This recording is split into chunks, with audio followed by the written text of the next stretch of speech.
నా ప్రభువును రక్షకుడైన యేసుక్రీస్తు నామములో మీ అందరికీ నా హృదయపూర్వకమైన వందనాలు. Praise Lord. హల్లెలూయా.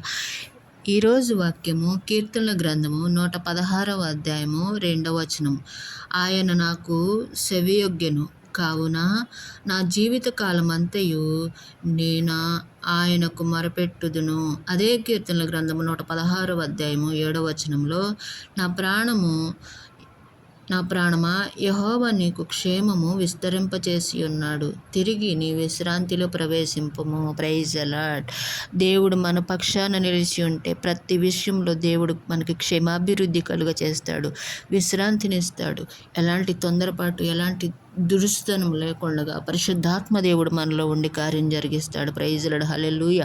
ఆయన ఆత్మకు మనల్ని పరిశుద్ధాత్మ దేవుని సన్నిధిలో ఆయన చేతికి మనం అప్పగించుకుంటే ఆయన కృపా మహదేశ్వరింతో మనల్ని నింపి ఆయన కృపలో మనల్ని వర్ధిల్ల చేస్తాడు. Praise Lord. హల్లెలూయా. అట్టి కృప దేవుడు మనకు అనుగ్రహించును గాక. ఆమేన్.